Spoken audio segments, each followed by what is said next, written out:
Thank you, everybody, for coming to the Aaron Torres Podcast YouTube page. If you could do me a quick favor, see that little subscribe button at the bottom of your screen? Go ahead, click that subscribe button. Really does help our channel grow, our audience grow, and I really do appreciate it more than you know. So click that subscribe button. Appreciate your support. Now, here's the video that you came here for. All right, everybody. All right, back. Gonna be back. So, tell you what, we did a full episode of the Aaron Torres pod here on Thursday morning.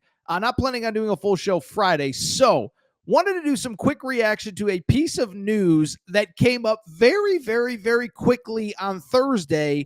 A piece of news that follows up on something that we discussed on Monday. By the way, quick shout out to Torres. I pre-recorded a whole segment. The mic was off, so this is take 2 on Alijah Arenas, who made his college decision on Thursday. So listen, if you follow this channel, you know that Monday there was actually some big, just big news across kind of the basketball ecosystem, because that was the day that the McDonald's All-American games were announced, right? And so we talked about it at the time. But what we talked about was one of the more interesting names on that list to me was Alijah Arenas, the son of Gilbert Arenas. So Alijah has been a well-known high school player for a long time. He was a member of the class of 2026. And why it was so interesting to me that he made the McDonald's team is not because he is not an incredible player. He absolutely is. Just that the whole process to get him into 2025 seemingly has moved so fast. I think it was maybe October that his dad first kind of said in passing on his own podcast, hey, Alijah is going to be a member of the class of 2025. We're working on the paperwork. And then it wasn't until the most recent ranking, probably, 4 or 5 days ago, that he was actually listed as a member of the class of 2025. He's a 5-star there. And oh, by the way, he was named a McDonald's All-American just a few days ago.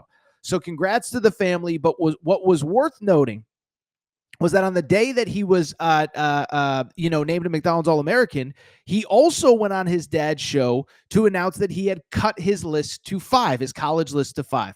It was down to Arizona, USC, Kansas, Kentucky, and Louisville. And we talked about it on this channel. And let me just get let me just get it out of the way. I thought that if he was going anywhere, it was probably to his father's alma mater, Arizona. And I thought if there was a runner-up or a team behind Arizona that could get in the mix, it was probably Louisville, where his sister plays basketball and where the family is obviously very comfortable. There are Adidas ties, and he plays for an Adidas program, even though, as I told you on Monday, the Compton Magic will never send a kid that they don't think, they'll send him wherever he wants to go, wherever he thinks it's best for him. Dalen Terry went to Arizona. He was a Compton Magic kid. Johnny Juzang to Kentucky early on in his career, et cetera, et cetera. So I bring it up because we just did that update on Monday. Well, on Thursday, I do the full Aaron Torres pod. I'm sitting there eating lunch, eating fast food, which I never eat, but I was just starving. And I'm scrolling through social media, and it's like, in 10 minutes, Alijah Arenas is announcing his college decision. It's like, whoa, what? And so when I saw that, I knew that probably my prediction of Arizona was not going to be right. And I'll explain why in a minute. But I don't want to beat around the bush, because on Thursday, Alijah Arenas did commit to college. He chose the USC Trojans. That is right. Eric Musselman, I think probably an upset here. I don't think a lot of people, maybe Coach Muss and his staff knew, but not a lot of people on the outside knew. This is surprising. It is impressive for USC. But I'll also say this. I think it does raise some questions for some of the schools that did not get him, most notably the Arizona Wildcats. So let's go ahead and get in. First of all, with Alijah Arenas, we talked about it the other day. I don't need to tell you every single thing about him. If you're watching this video, you know how good of a player Alijah Arenas is. 6'6" guard from the state of California. His dad is quote unquote only 6'4". I'd love to be 6'4", but he's only 6'4". By the way, I'm like 6 feet, but whatever. It's not about Torres. It's about the Arenas family, their day. But I bring it up because Alijah plays a lot like his father, but he's probably got an inch or two more on him than his dad did. His dad's 6'4", played in the league forever, incredible player. And I bring it up because Alijah plays a lot the same way. Bucket getter, can score on all 3 levels. What I love about him is he's playing at the local high school. Gil has talked a lot about, hey, we're not sending him to a prep school where he's playing with other 5-stars. He's got to be a guy that can handle being the focal point of a scouting report, being the focal point of a defense, on and on and on and on and on. And hey, I don't think it's any disrespect to Montverde or Link Academy or whatever, but let's send him to a place where he is going to have to be the focal point. That's exactly who he is. And Elijah is handling himself just fine. Kid is averaging like 31 points per game as a senior, 56 the other night in a game that I was supposed to go to. But that's kind of who he is. And now he is headed to USC. And so, first of all, what I can tell you, this decision was sort of sudden. I'll just say that I talked to somebody who maybe is relatively close to the family. They were not expecting this a day ago, 2 days ago, whatever. This kind of came up suddenly, but I don't think it's ultimately that surprising. And listen, I did say Arizona had to be considered the favorite, but what did I say about Coach Muss and about the Alijah Arenas? One, I said there is a family tie to Elijah. Elijah, of course, his dad actually played for Coach Muss in the NBA. Coach Muss has been doing this a long time. Gilbert Arenas, as I think a rookie or a second-year player, played for Coach Muss with the Golden State Warriors. So I just bring it up because the family ties have been there, but I think it's the basketball ties more than anything. And I said this the other day. I said, look, think about Coach Muss. He's one of these guys. If you're good enough, if you're the dude, he's going to put the ball in your hands and let you cook, okay? Listen, a lot of these college coaches, they just don't trust freshmen. They're not going to put the ball in their hands, whatever. Eric Musselman has shown, whether it's a fifth, sixth-year senior like the Martin twins at Nevada, fourth, fifth-year guy like Mason Jones at Arkansas. Remember him? He was the runner-up for SEC Player of the Year. Or whether it's a true freshman like Anthony Black. If you can handle running his offense, if you can handle being the guy, then Coach Muss is going to put the ball in your hands. And that's exactly what I would guess was the selling point to Alijah Arenas. So credit to Coach Muss for getting this done. And I'll say this too, is that in my perspective, I think we're all, and I include myself in this, probably a little bit guilty of underestimating Coach Muss, okay? Because the bottom line is, listen, we talked about him a ton when he was at Arkansas, all the McDonald's All-Americans that he got there, Anthony Black, Nick Smith Jr., Jordan Walsh, Moses Moody, whatever. But then I just think in the chaos of the coaching carousel last year, he goes to USC. Calipari leaves for Arkansas, so that's a mega national story. Mark Pope returns home to Kentucky, his alma mater, this and that. I mean, I think even BYU with Kevin Young, all the NIL money, all the, there were just a lot of stories in that coaching carousel. Pat Kelsey at Louisville, right? And so I just bring it up to say that, like, I think Muss kind of got lost in the shuffle, and I think we all sort of underappreciate just how good this guy is in the world of recruiting and landing big fish out of the high school ranks. And so I bring it up to very, very, very simply say big win for USC. But I think what's also kind of interesting and also kind of has to be discussed is what now does it mean for the other schools that did not get Alijah Arenas? I think most notably Arizona. Now, look, you look at some of these other schools. Let me say this. As far as the other finalists are concerned, I didn't really think Kansas was in the mix.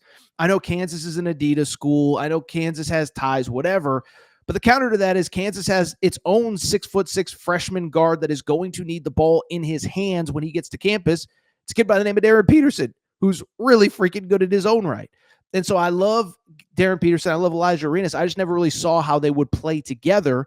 So I never really thought Kansas was a real player in that recruitment. Kentucky, listen, we talked about Kentucky a lot. On the one hand, I thought with Caleb Wilson going to UNC, maybe Kentucky would get in the mix. I know Caleb Wilson and Alijah Arenas are completely different players, to be abundantly clear. But the counter to that is that, hey, maybe they need another guy. Maybe they need more. They have more cash to spend. Otega Owe is potentially playing himself into the NBA draft. Do you need another backcourt guy? And so I thought Alijah Arenas, maybe he made sense there. Did always think it was a stretch, though. Alijah Arenas had never visited campus. And so it felt to me like one of those deals where probably it wasn't going to end up being the right fit. Then beyond that, there were the other two. Louisville, to me, I thought, listen, there's Adidas ties. Pat Kelsey is balling right now. The team is playing well. The sister, as I said, Alijah Arenas' sister, Gilbert Arenas' daughter, goes to Louisville, plays basketball there. There's comfort within that department, comfort within that program. Would that possibly be a spot? But again, I will also say the counter to that is they have Mikel Brown Jr. committed, 5-star player, highest rated recruit. I want to say Samardo Samuels. Does that sound right? Is that a name that rings a bell? Louisville fans. So on the one hand, I could have seen Louisville. I thought they would be the runner-up. But on the other hand, I get why the fit doesn't make sense. Lastly, let's talk about Arizona, because I think Arizona fans are in a weird spot. I think there is some frustration. I think there is some understanding, but I do think there's a little bit of, kind of head shaking going on in Tucson right now. Because on the one hand, listen, let me defend Tommy Lloyd here for half a second. I understand that Gilbert Arenas is an alum. I understand that Alijah Arenas is a legacy. I will say, though, the plan is that Jaden Bradley is going to be back next year. And so Jaden Bradley is a rock star. I think he's a great college point guard, averaging like 11 and a half points per game, 4 rebounds, 4 assists, 2 steals. I think Jaden Bradley is one of the best point guards, maybe in all of college basketball, okay? And so if you're asking me, do I want a 4th year of Jaden Bradley in college? And by the way, I think he's a good college point guard. I don't think that means he's an NBA prospect, at least not right now. I think while he's a good college prospect, I also don't think that he's a great college player. I don't think he's an NBA prospect. And so if you're asking me, do I want a 4th year at Jaden Bradley, 3rd year at Arizona, or do I want a 1st year of Alijah Arenas? If I can only have one, I'm probably taking the veteran point guard. So I get it. The counter to that, though, is I do think there's growing frustration with Arizona fans about Tommy Lloyd in the high school ranks, and the fact that he really hasn't closed on a lot of these big name players.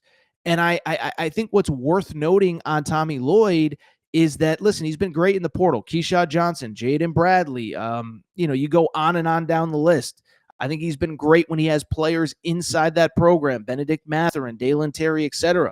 But he really hasn't landed a ton of big fish.